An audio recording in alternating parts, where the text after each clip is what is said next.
ơi à tôm bơ dây mất dây chọn giờ đi mất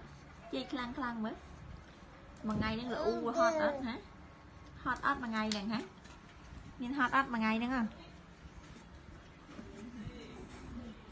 thì chưa vẫn có cay tình á